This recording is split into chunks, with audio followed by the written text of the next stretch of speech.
বৃষ্টির এক সন্ধ্যা। কাশিমগঞ্জ গ্রামের দুজন মানুষ কালুর চায়ের দোকানে বসে আছে। কারোর মন যে ভালো নেই তা তাদের মুখ দেখে বুঝতে অসুবিধা হচ্ছে না। এমনকি যে কালুর দোকানের চা সন্ধেবেলা অন্তত 3 কাপ না খেলে চলে না, সেখানে আজ 1 কাপও তারা খায়নি। সকলেই গ্রামের বর্তমান সমস্যা নিয়ে বেশ চিন্তিত। এর মাঝে কাশিমগঞ্জ গ্রামের বর্তমান স্কুল প্রধান হরিহর ভট্টাচার্য কালুর দোকানে এসে উপস্থিত হয়।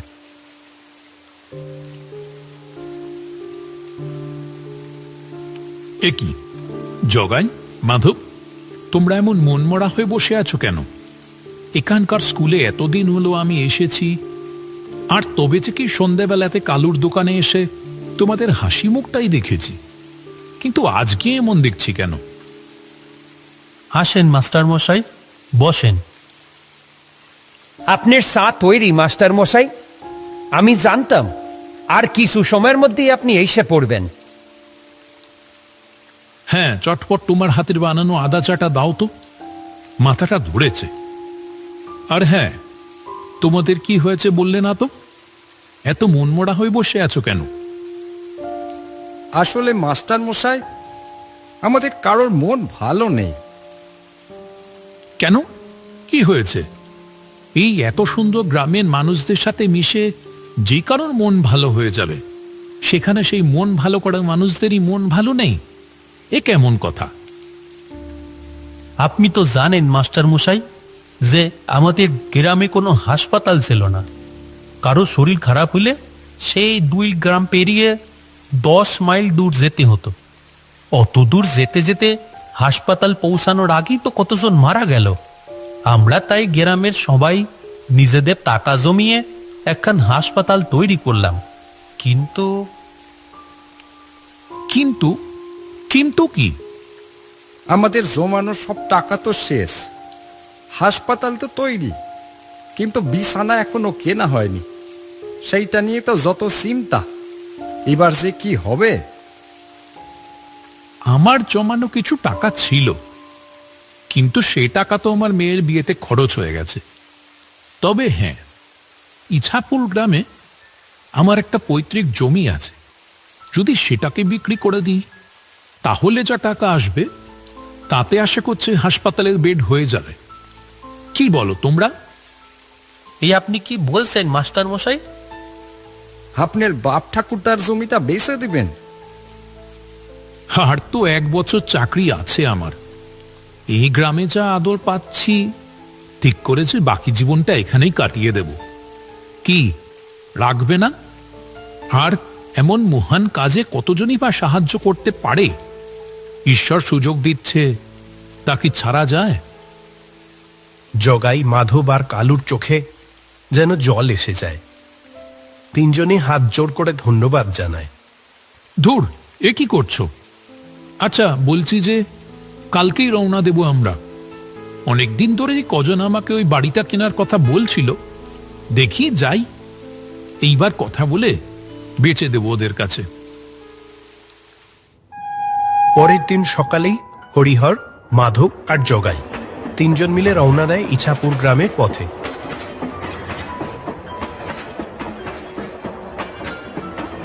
ওরা যখন ট্রেনে, তখন বেশ জোরেই বৃষ্টি শুরু হয়েছে। আকাশ কালো মেঘে ঢেকে রয়েছে, সাথেই বেশ জোর হাওয়া বইছে। এই বৃষ্টি থামার তো নামই নেই। আমিও তো এই চিন্তাটাই করছি।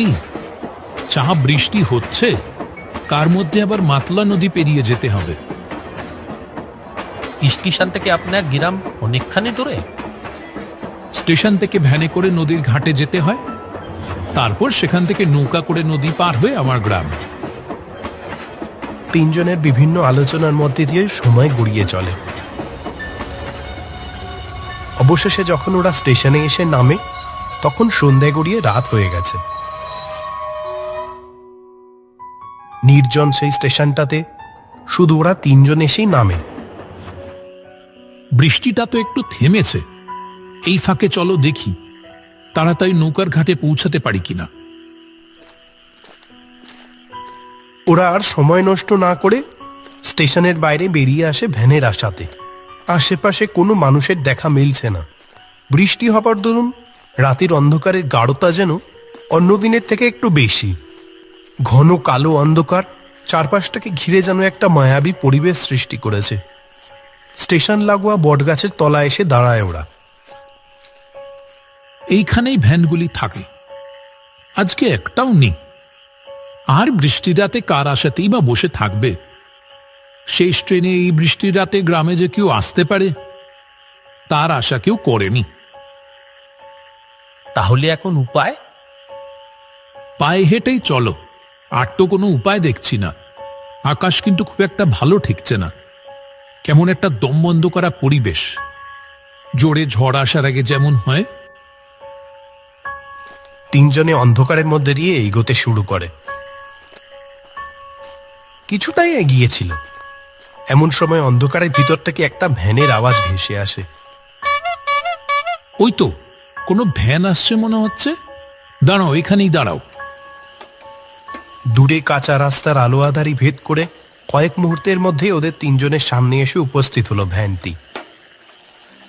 হরিহর আলো আধারির মধ্যে আগত মানুষটিকে দেখেই চিনতে পারে। আরে বলাইদা যে, কতদিন পর তোমার সাথে দেখা হলো। আগত লোকটিও কিছু সময় হরিহরকে দেখে বলে, বাবা, হরিহর দেখছি যে, কেমন আছো? তা বাড়িতে যাবে বুঝি? হ্যাঁ বলাইদা, ভালোই আছি। বলাইদা, এই দুজন হলো আমি এখন যে গ্রামের স্কুলের শিক্ষক, সেখানকার বাসিন্দা জগাই আর মাধব। আমরা সবাই মিলে আমার বাড়িতেই যাচ্ছি। বলাইদা, তুমি যদি নৌকার ঘাটে পৌঁছে দিতে তো রাতের শেষ নৌকাটা পেয়ে যেতাম। ভ্যান চালক বলাই ক্ষীণ স্বরে বলে, এই বৃষ্টির রাতে কি আর নৌকা পাবে? আচ্ছা চলো দেখি, উঠে বসো। জগাই, মাধব, উঠে পড়ো, এইটাই শেষ সুযোগ। এখন বলাইদার ভ্যান ছেড়ে দিলে সারা রাত দাঁড়িয়ে দাঁড়িয়ে এখানে বৃষ্টিতে ভিজতে হবে। চলো চলো। এরপর আর সময় নষ্ট না করে তিনজন উঠে পড়ে বলাইয়ের ভ্যানে। অন্ধকারের মধ্যে দিয়েই ভ্যান চলতে শুরু করে।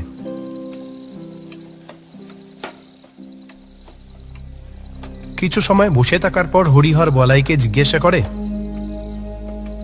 বলাইদা, তোমার এত বয়স হয়ে গেছে, এখনো ভ্যান চালাচ্ছ? কষ্ট হয় নিশ্চয়ই? না, এখন আর কষ্ট হয় না, আগে হতো। আগে হতো, এখন হয় না? তার মানে? ও কিছু না, তুমি তো অনেক দিন পর ইছাপুরে এলে, আমাদের তো ভুলেই গেছো দেখছি। না গো বলাইদা, তোমাদের কি ভুলতে পারি? আসলে যেখানে এখন কাজের সূত্রে থাকি সেখান থেকে সচরাচর আসা হয়ে ওঠে না। আজকেও নিতান্ত এক প্রয়োজনেই আসা। গ্রামে আমার বাপ ঠাকুরটার যে ভিটেটা রয়েছে ওইটা বেচে দিতেই এসেছি। সে কি, বিক্রি করে দেবে? কেন, কোনো বিপদ হলো নাকি? হ্যাঁ, সে এক প্রকার বিপদই বলতে পারো। আমি যে গ্রামে এখন থাকি সেখানে গ্রামের সবাই মিলে নিজেদের টাকা জমিয়ে একটা হাসপাতাল তৈরি করেছে বটে, কিন্তু হাসপাতালের বেড কেনার টাকাটা জোগাড় করে উঠতে পারছে না। তাই ভাবলাম আমার জমিটা বেচে সেই টাকাটা ওদের সাহায্যের জন্য দেব। এমনিতেও তো ওটা খালিই পড়ে রয়েছে কত বছর হলো। বাহ, খুব ভালো হরিহর, সত্যি তুমি ইছাপুর গ্রামের গর্ব। কি যে বলো বলাইদা, এই যে এরা জগাই, মাধব, এরাই বা কম যায় কিসে? কথা বলতে বলতেই বলাই তার ভ্যান নিয়ে নদীর ঘাটে এসে উপস্থিত হলো। নদীর দিকে তাকিয়ে তিনজন দেখে নদীর জল থই থই করছে। বছরের বেশিরভাগ সময় শান্ত থাকা নদীর রূপ আজকে একদম অন্যরকম। নদীর ঘাটে বাঁধা কটা নৌকা, কিন্তু কোনো মাঝির দেখা নেই। যেমনটা ভেবেছিলাম ঠিক তাই, একটা মাঝিরও দেখা নেই। একেই এত রাত হয়ে গেছে, তার মধ্যে আবার বৃষ্টিও হয়েছে। তারা কি এখন আর থাকে? এ তো বড় বিপদে পড়া গেল। আজ রাতটা বাইরের বৃষ্টিতে ভিজেই কাটাতে হবে মনে হচ্ছে। তাহলে এখন কি হবে? আকাশের অবস্থাটা দেখেছেন মাস্টার মশাই? আবার বৃষ্টি আসবে মনে হচ্ছে এক্ষুনি। আকাশের বুকে তখন কালো মেঘ ধীরে ধীরে নিজেদের জায়গা দখল করে নিচ্ছে। নদীর দিক থেকে ভেসে আসছে মৃদু ঠান্ডা হাওয়া। বলাই তখনও তার ভ্যান নিয়ে সেখানেই দাঁড়িয়ে। কিছু সময় তিনজনের কথা বলা দেখে সে বলে ওঠে, তোমরা যদি কিছু মনে না করো একটা কথা বলবো। ছি ছি বলাইদা, তুমি এমন করে বলছো কেন? বলো না, কি বলবে? আর কিছু সময়ের মধ্যেই হয়তো জোরে বৃষ্টি শুরু হবে, আর এখন তো কোনো মাঝিও নেই ঘাটে যে নৌকা করে গিয়ে নিজের বাড়িতে ফিরতে পারবে। তার চেয়ে বরং এক কাজ করো, ওই দেখো সামনেই আমার বাড়ি, তোমরা সবাই চলো, আজকের রাতটা বরং ওখানেই কাটাবে। হ্যাঁ, ঠিক বলেছ তো। নদী পার হওয়ার সময় কতবার তোমার ভ্যানে করে স্টেশনে গেছি তোমাকে বাড়ি থেকে ডেকে। কি বলো জগাই, মাধব? আর তো কোনো উপায় নেই, আজকে রাতটা বরং বলাইদার বাড়িতেই আশ্রয় নি। বলাইটা এসে যে আজকে আমাদের কত বড় উপকার করলে, আর কি বলি। মাধব ঠিকই বলেছে, চলো আমরা বলাইদার বাড়িতেই যাই, না হলে এই বৃষ্টির রাতে বিপদে পড়তে হবে। বলাই আর ওরা তিনজন নদীর কাছেই বলাইয়ের বাড়ির দিকে রওনা দেয়। দরজা খুলে ভিতরে ঢুকতেই কেমন একটা গন্ধ ওদের নাকে এসে ঝাপটা মারে, যেন কতদিন পর কেউ এই ঘর খুলে ভিতরে এলো। বলাইদা, ঘরের ভিতর কেমন একটা বিকট গন্ধ গো। মেঝেটাও কেমন পিছল ঠেকছে।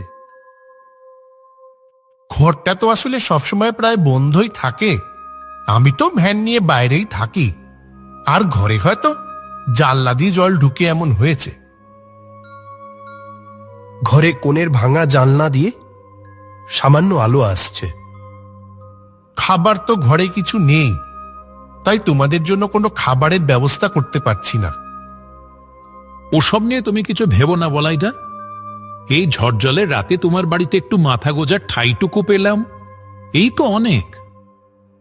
তুমি না থাকলে তো এই বৃষ্টির মধ্যে কোথায় রাত কাটাইতাম কে জানে। ও তেমন কিছু না।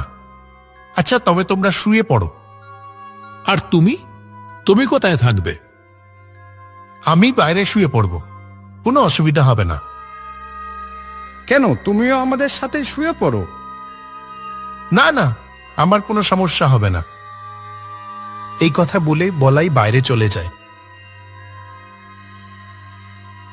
আর তিনজন মাটিতে পাতা মাদুরে শুয়ে পড়ে। রাত তখন অনেক গভীর। হঠাৎ করেই হরিহরের ঘুম ভেঙে যায়।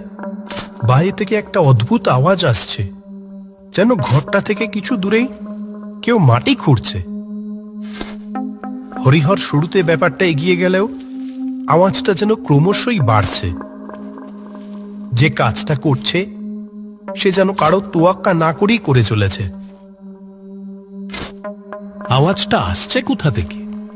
চোর এলো নাকি?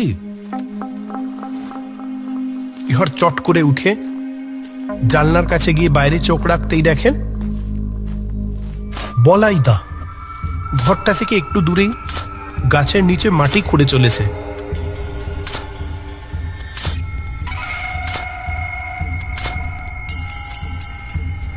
মাধব, জগাই, চটপট ঘুম থেকে ওঠো, আমার এখানে ঠিক ভালো লাগছে না। হরিহরের ডাকে মাধব আর জগাই ধর্মর করে ঘুম থেকে উঠে বসে। হরিহর ওদের দুজনকে ডেকে জানলার কাছে নিয়ে যেতেই, এ কি, বলাইদা কোথায়? এখনই তো এইখানে ছিল।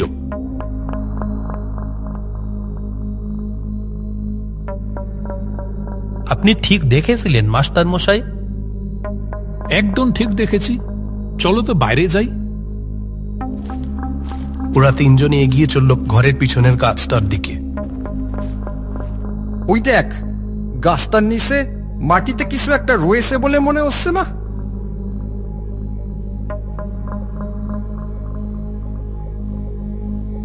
আমি এখানেই বলাইদাকে দেখেছি, যেন বলাইদা কোনো অদৃশ্য শক্তি বলে আমাকে ঘুম থেকে তুলেছে, যেন এটা আমি দেখি। যা তো জগাই, দেখ তো কি জিনিস ওইটা।